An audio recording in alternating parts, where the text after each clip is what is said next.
maybe it'll be tested, maybe it won't. I think it's very obvious what's said. And I'll ask Will Scharf to start off, attorney, a great talent, a very brilliant young man, and if you could discuss it, and then I'm going to ask Howard Lutnick to say a few words, and then I'm going to sign it, and we'll take a couple of questions. Okay? Thank you. Mr. President, as you said, you have in front of you an executive order that deals with a number of issues relating to election integrity.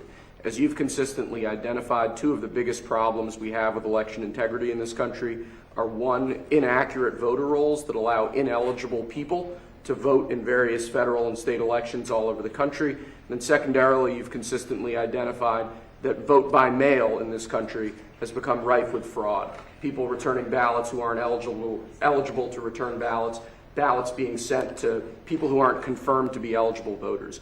So what this executive order is going to do is, one, we're going to take federal data. We're going to ensure that each state's election officials are provided with a comprehensive view of who the eligible voters in their jurisdiction actually are, allowing them to properly verify that everybody voting in their elections is legally able to vote.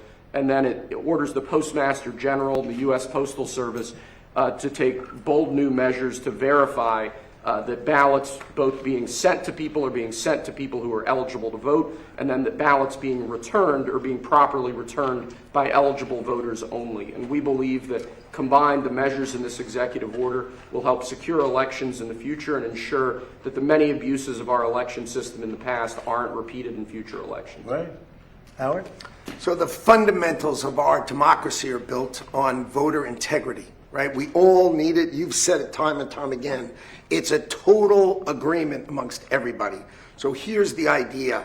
The states, right, run these elections. They will, if they want to use the U.S. mail, the U.S. Postal Service, they're going to get a code, a barcode from the U.S. Postal Service, and they're going to put that on the envelope, and we will have one envelope per vote. None of this time where we have no idea, there's no observers to mail, there's no envelopes, there's no certainty. That's all going to go away, and what the president is doing today is he's going to make sure that mail-in ballots are safe, secure, and accurate, and will have a clear distinction. If you voted by mail, you will have it on the envelope. Obviously not on the ballot, but on the envelope. So we will know 1 million mail-in ballots. There'll be 1 million envelopes, and you'll be able to know exactly, correctly, that citizens voted. And this came up with some great legal minds. They looked at the various documents and everything that was going on, because the cheating on mail-in voting is legendary. It's horrible what's gone on. And it's very clearly covered, very, very clearly. So I think this will help a lot with elections. We'd like to have voter ID. We'd like to have proof of citizenship, and that'll be another subject for another time. We're working on that. You would think it would be easy. It's a 98% issue for Republicans. It's 86%. The thing just came out, a poll, and it's 86% with Republicans and Democrats, not leaders, because the leaders of the Democrats cheat. And the only people that don't want to do voter ID are people that cheat. There's no other reason for it. Proof of citizenship, they want to be able to cheat. There's no reason. They have all sorts of reasons, excuses, but it's all nonsense. They want to cheat.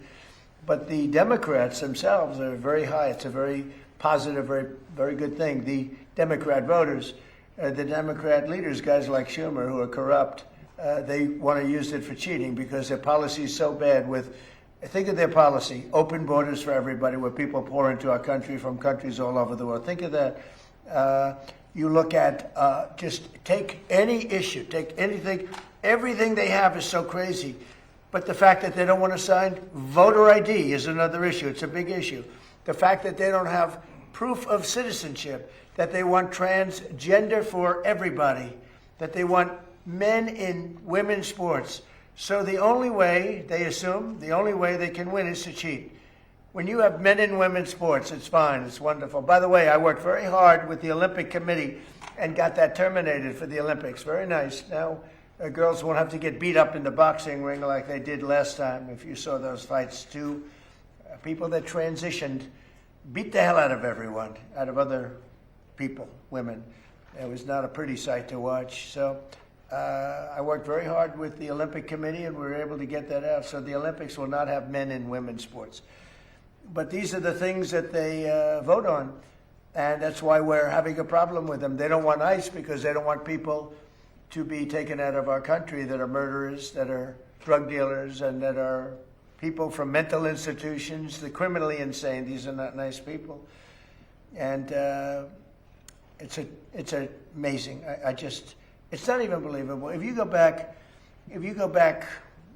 12, 13, 15, 20 years, that we even have to bring up a subject like there will be no trans mutilation. We don't want any transgender mutilization of our children. We don't want to have people pouring into our country from other countries all over the world, where prisons are opened up. All over the world, they're opened up, and they pour into our country.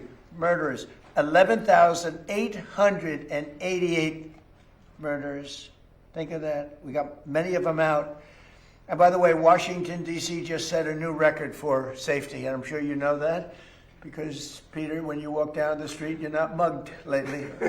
But it's a very safe city now. We took great pains to make it that way, but it actually happened pretty quickly. Within 3 months, it was good. Within 4 months, it was very good. Within 5 months, it was great. Now it's better than it ever was. And so Washington, D.C. is now considered a very, very safe city. We removed almost 4,000 people, just so you understand. You know, an interesting stat is that 2% of the people create more than 90% of the crime. And the good thing about that is when you get rid of 2%, it's not that many, you don't have a lot of crime. But Washington, D.C., we're very proud of. We're very proud of Memphis, Tennessee, and Louisiana. New Orleans is unbelievable. They had the safest, they just finished their Mardi Gras. They had the safest Mardi Gras in 58 years. The governor just called me. Jeff Landry just called me. He said, it's the safest Mardi Gras in 58 years because of us. And really, Chicago should call and say we'd like help. New York should call. They've had a lot of problems that we want help. Los Angeles should call and probably will. I think they have to. Now, we're going to have to do something when it comes World Cup time, and we're going to have to force ourselves upon them, which we have the right to do, because we don't want to have any crime. We don't want to have any problems for the Olympics and the World Cup, and even for 250. So with all of that, I'm very happy to be signing the voter integrity, and I think it's going to be really great. So if you don't mind, I will take some time, and I'll make this signature absolutely perfect. So it looks very good. So far, so good.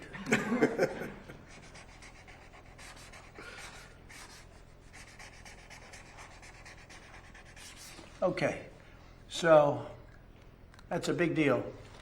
Very proud of it. And I think, I don't know how it can be challenged. You'll probably challenge it. You may find a rogue judge. You get a lot of rogue judges. Very bad people, very bad judges. But that's the only way that can be changed. And hopefully we'll win an appeal if it is. But I don't see how anybody can challenge it. I don't see how they can challenge it. And remember, it's about voter integrity. We want to have honest voting in our country. Because if you don't have honest voting, you can't have really a nation, if you want to know the truth. Howard, I'll give that to you. Do you have any questions, please? Yes, Mr. President. As you know, there's issues right now with DHS not being funded. Coast Guard is one of them, which is very important, especially with things going on with Strait of Hormuz and here in our own country. You have the power to transfer control from the Department of Homeland Security to the Navy. Are you considering doing that? No, I have a lot of powers to do things, and we use the powers where appropriate. Sometimes you don't have to use those powers. You know, they're a little severe. And then people accuse me of being a king. You see, the king, this is the new one. They've been trying for a long time, including 4 years where I was out of office watching how badly this country was run. But they've been trying for a long time. You know what they really are doing is they want to have people coming into our country. They want to have open borders. They want to have criminals coming into our country.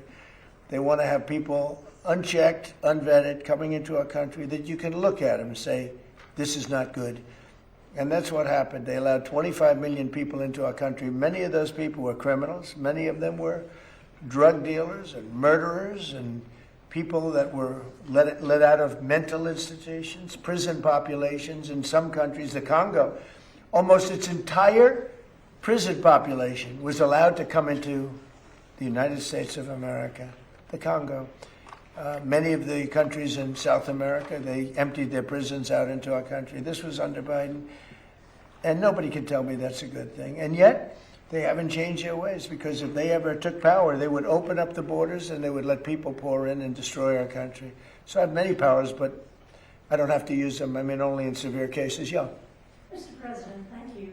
If you were able to sign the executive order to pay the TSA agents, why not do the same for FEMA and other agencies within the Department of Homeland Security? Well, FEMA is different, because FEMA, I really believe that it's fine, but I think it's very inefficient. I think, we have smart governors, and one way to tell whether or not they're smart is how well they do. FEMA is a very expensive way of trying to put out a problem, but what I'd rather do is let the states do it and help them financially, but let the states do it. In other words, you'll have a hurricane in Florida, and people who come from Alaska, they haven't been to Florida. By the time they get used to it, the problem can be solved. So I've never been a big fan of FEMA. I like to keep it local. I like to see governors and neighboring states help each other, as opposed to FEMA. FEMA is very expensive, and it really doesn't get the job done. North Carolina, they did a terrible job until I became elected a second time, and I went and, we had that tremendous water flood. There was a water hurricane, the likes of which nobody has seen. Land areas that never had lakes all of a sudden had lakes that you couldn't even get to it. And actually, we were helped by Elon Musk with with his great communication system that worked very well. We were very lucky, saved a lot of lives. But no, we got to do things right. And if you don't do them right, we shouldn't do them at all. Yeah, please. Thank you, President Trump. After you said today that the Iran war may be ending soon, the stock market closed much higher. Do you have thoughts on that? And also, a judge just ordered you to stop construction of the ballroom. Are you planning to stop? Well, we'll appeal that, but it's not. I don't know. It's basically. I wrote a part of his opinion, but basically he's saying I need congressional approval, and he's so wrong. This is being financed privately. It's a donation that's being given by companies, very rich people, so that for 150 years they've wanted a ballroom here. We're going to have the finest ballroom, I believe, anywhere in the world. And he said we need congressional approval. Well, they don't get congressional approval from the White House. When they do things, they don't, especially when we didn't ask for any tax money. We have no taxes. This is taxpayer free. We have no taxpayer putting up 10 cents. And I see right here, I just wrote it out, he said we need congressional approval. Well, we built many things at the White House over the years. They don't get congressional approval when they build in the White House. It's totally separate. And especially when it's a donation. I mean, the ballroom is a donation. It's gotten great reviews. People love it. And presidents for 150 years have wanted this ballroom to be built, because when we have President Xi or other presidents or prime ministers coming, we don't have a big room. We have the East Room, which is very small. And he said we need congressional approval. He also said, but this is positive for us, I'm allowed, that meaning we are allowed to continue building as necessary to, let's see, what is that? To cover the safety and security of the White House and its grounds. So it says here very carefully, the safety and security have to be protected of the White House grounds. Well, that's what we're doing, because everything's bulletproof glass, et cetera, including the ballroom. And then it goes construction and all of the things necessary. It says personal safety of the president and his staff are a part of that. So it talks about that we're allowed to continue building. In other words, he put an order on, and even that he gave 14 days. We don't need it, because that's what we're doing. He's allowed to continue building as necessary. And when it talks about the safety and security of the White House and its grounds.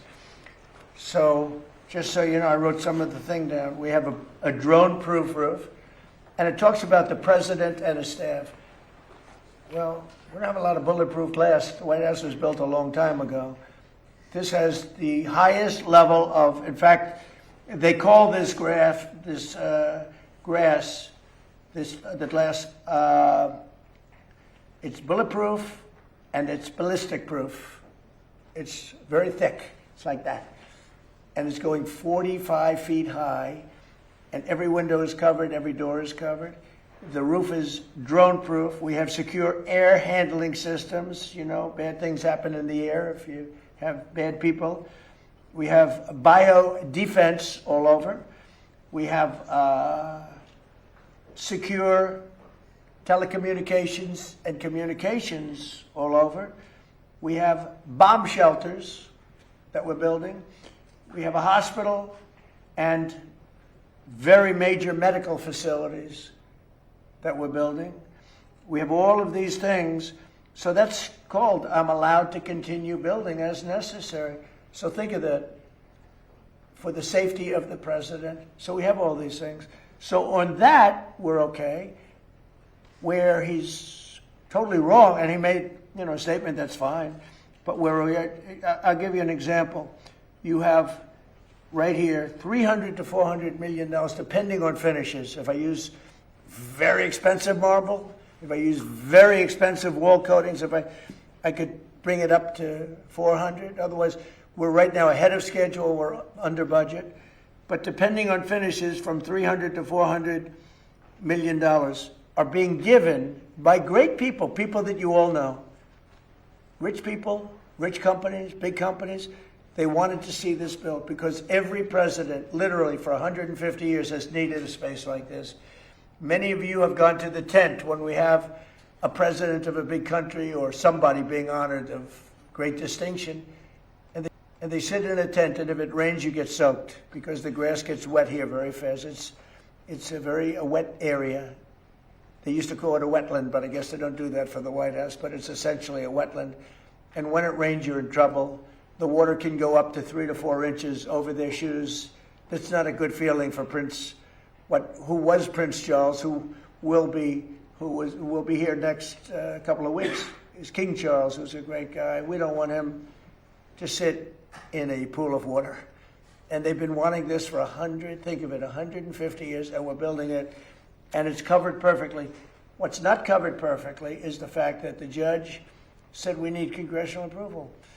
Many things have been built in the White House. They haven't gotten congressional approval, especially when the money is being not put up by the taxpayer. The taxpayer's not putting up a dime.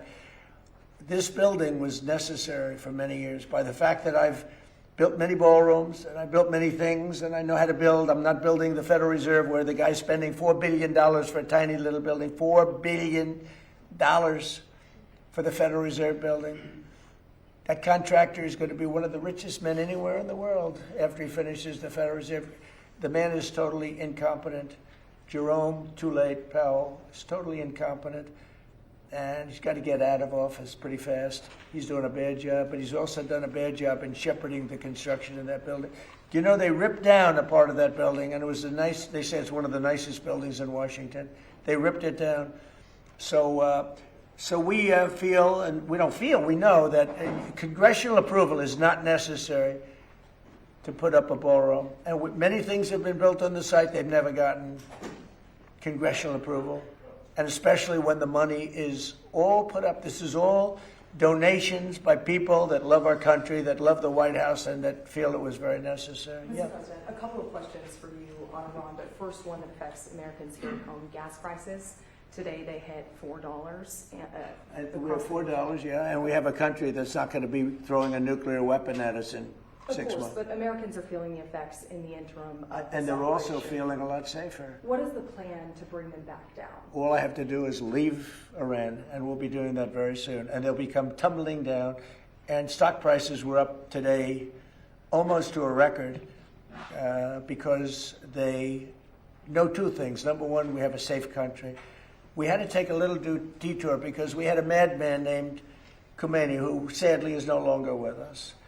And we had regime change already. We've knocked out one regime, then we knocked out the second regime. Now we have a group of people that are very different. They're much more reasonable, I think much less radicalized.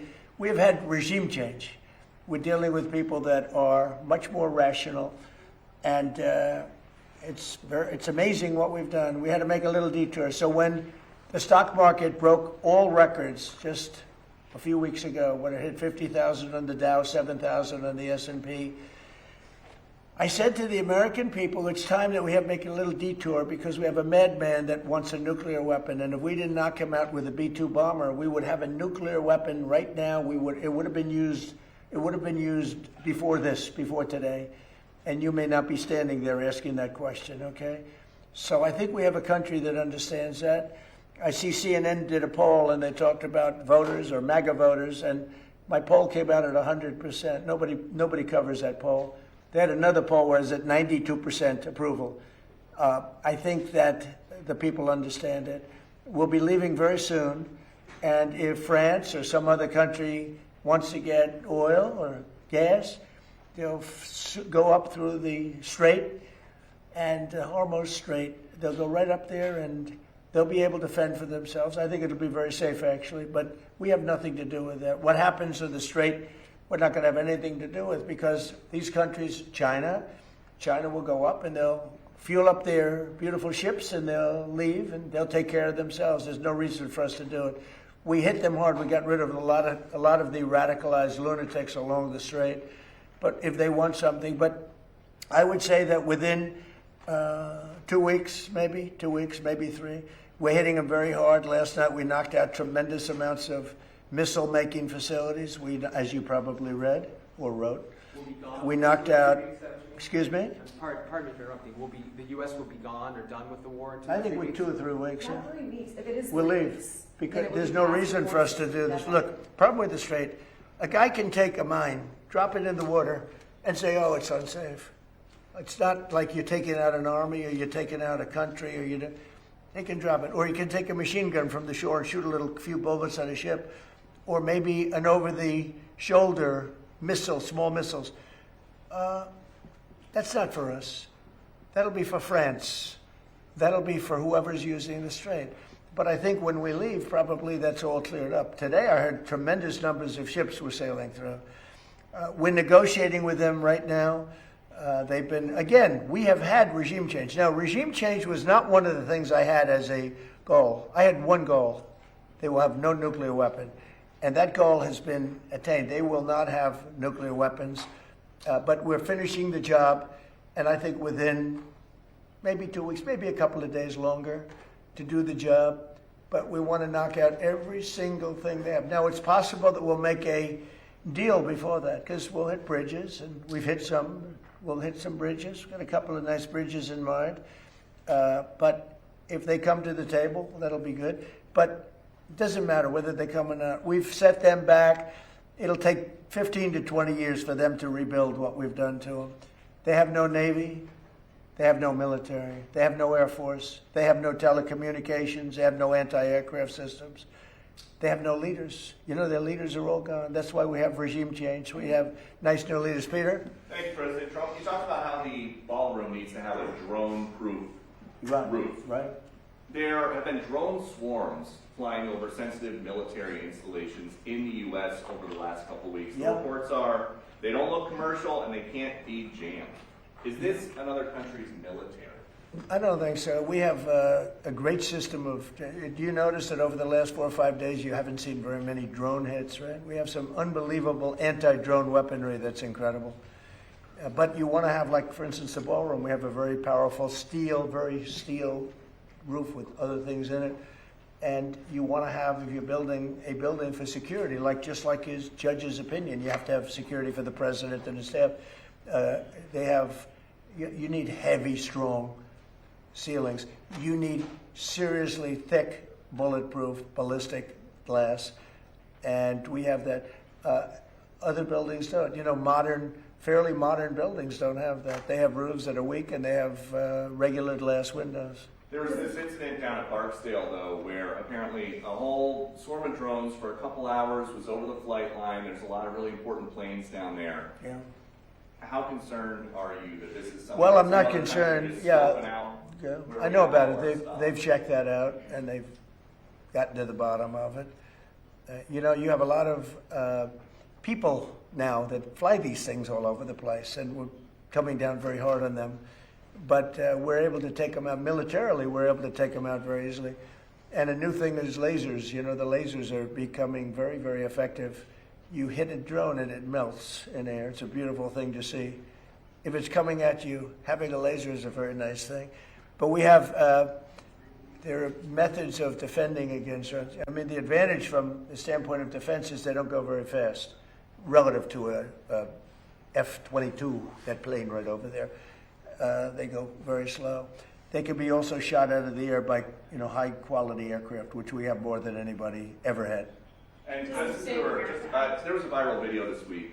I don't know if you saw it. Army helicopters hovering near Kid Rock's house in Nashville. Did you see that video? I didn't see it, no, but I'm sure they had a good time. Well, so the Army just said the crews of these helicopters have been suspended. What do you think of that? Well, it depends.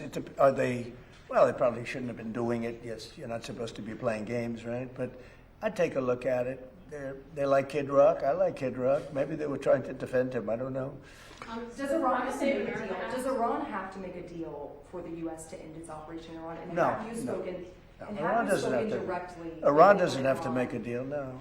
Yeah, I've spoken to a lot of people. It's a new regime. They are much more accessible. They are right, you know. They said, we have a present for you, Mr. President, out of respect. And they said, wait a minute, do you want me to answer the question? You're a fresh person. You know, we've had a lot of problems with you, haven't we? No, they don't. You asked me a question. No, they don't have to make a deal with me. When we feel that they are, for a long period of time, put into the Stone Ages, and they won't be able to come up with a nuclear weapon, then we'll leave. Whether we have a deal or not, it's irrelevant. Now, it's possible that we'll have a deal because they want to make a deal. They want to make a deal more than I want to make a deal. But in a fairly short period of time, we'll be finished. They will not be able to do a nuclear weapon for years. And when they are ready, maybe in a long time from now, able to do a nuclear weapon, you'll have a president that will be like me in that he will go there and he'll knock the hell out of them again because they cannot have a nuclear weapon. They are very radicalized people. They're very sick leaderships. And I will say, though, that the leadership we're dealing with now, with the new regime, because we have a new regime, and the new regime is much better than the past. Yeah. Mr. President, the Iranian government threatened a bunch of U.S. companies today in the region, including Google, Apple. With what? What did they threaten them with? PB guns? Or well, that's a they don't have much left to threaten. My question for you is, are you... I don't know. I mean, what are they... You made a statement. What did they threaten them with? I don't know. Tell me, how did they threaten them? Well, all I know is that they threatened them, sir. What does that mean? Fair enough. He said something nasty? Is the government in touch with these companies? Are you helping to backstop them? You don't even know what the threat was. What was the threat? I haven't heard it. What was the threat? Did they say they're going to blow them up? They're going to hit them? They're not. You know what they're not going to do? They're not going to hit them with a nuclear weapon. Yeah. Is it something you're concerned about, sir? No. Iran's IRGC issues a warning that they will target 18 U.S. technology companies if the U.S. continues targeted assassinations of Iranian leaders beginning on April 1st. Those companies include really? NVIDIA, Apple, Microsoft. Most of those people are dead already. Yeah, Peter? I got one. Your son Eric posted a photo of what will be the Trump Presidential Library. It's a huge skyscraper. In Miami? Is that all a library? What else is going in? No, well, it's a library. It's a museum or a library. It's a presidential. But I wouldn't start it till I'm out of office. I don't believe in building libraries or museums. It's really like the Barack Hussein Obama one in Chicago. In not a good location, and it's a very unattractive building that's seriously late and seriously over budget. I think you're going to see a great one here, and it'll go up on time, on budget, best location in Miami. They say it's the best block in Miami, and the state worked with us. Will people live in the floors? No, it's going to be most likely a hotel. You know, this concept could be office, but it's most likely going to be a hotel with a beautiful building underneath and a 747 Air Force One in the lobby, which is going to be a trick. And the Supreme Court tomorrow is going to hear arguments about your executive order trying to get rid of birthright citizenship. And I'm going. You're going to go to the Supreme Court I think tomorrow? so. I do believe. And just sit there and listen. Because I have listened to this argument for so long, and this is not about Chinese billionaires or billionaires from other countries who all of a sudden have 75 children or 59 children in one case or 10 children becoming American citizens. This was about slaves. And if you take a look, slaves, we're talking about slaves from the Civil War.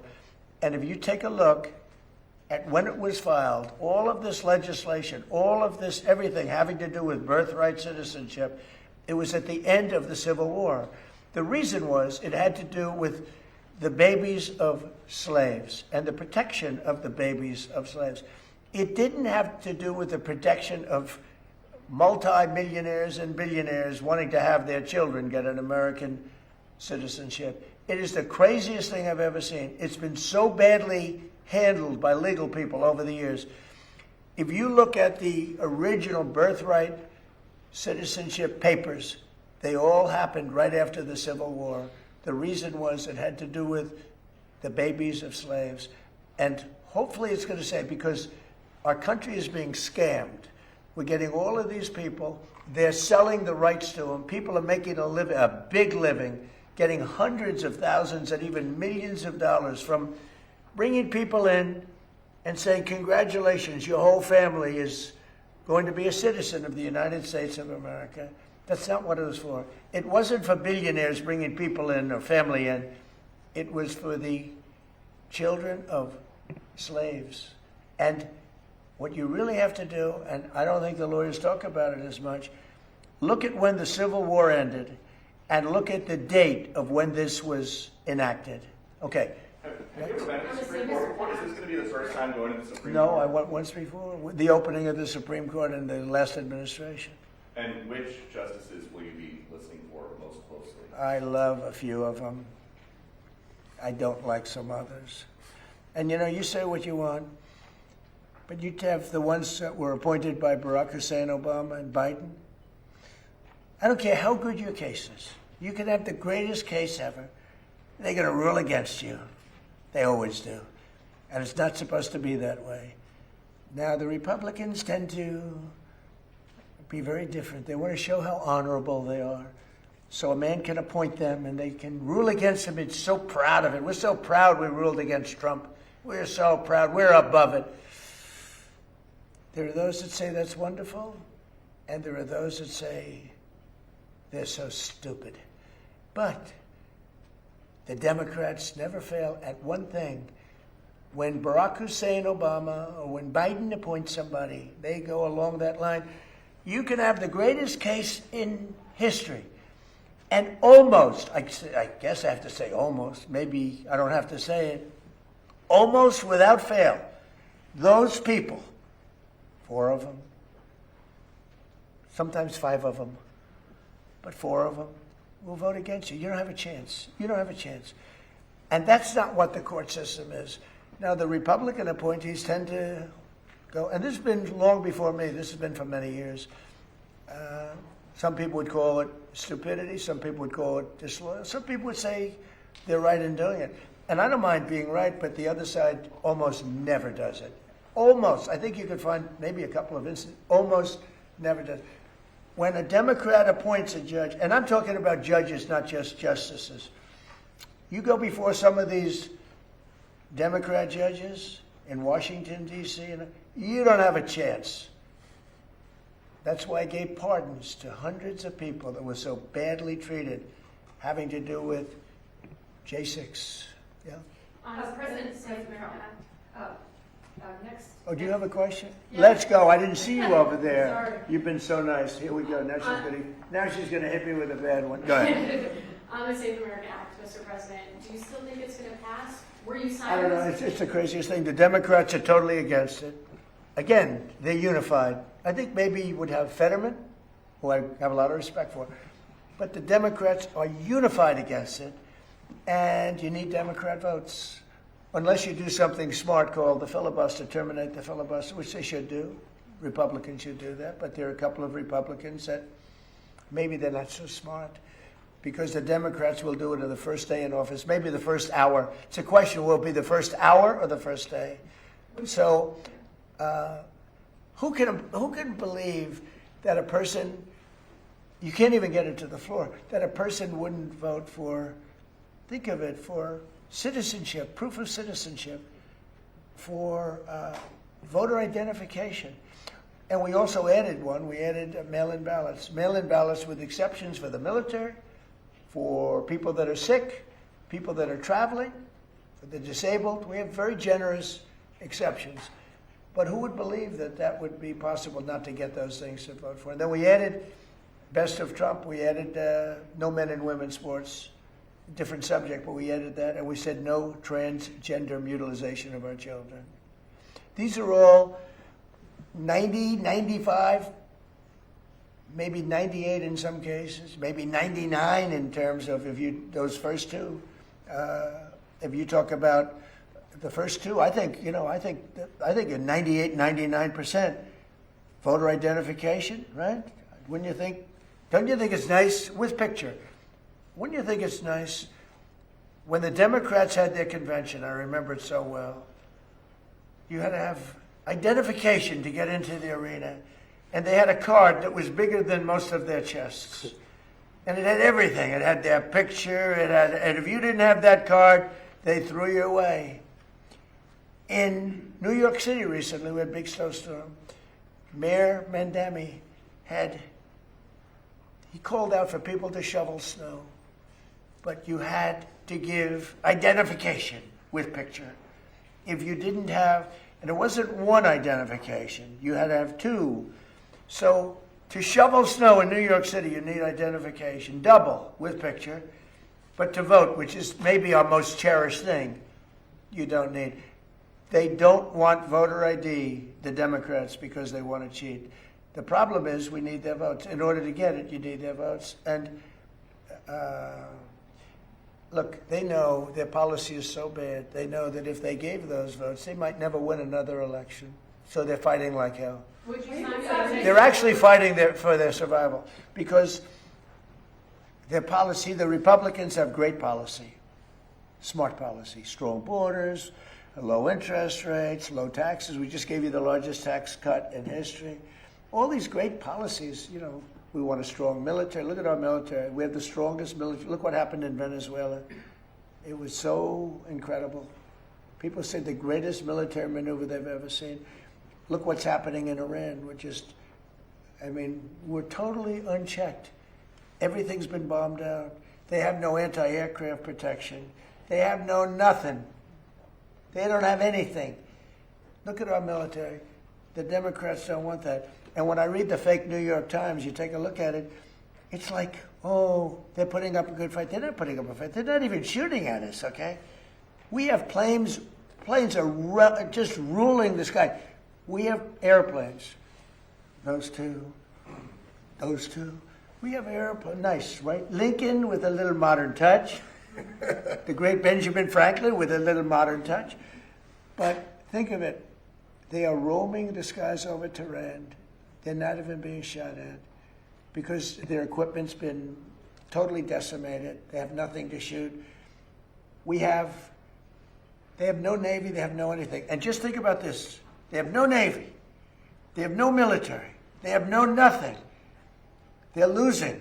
They admit they're losing. They're begging to make a deal.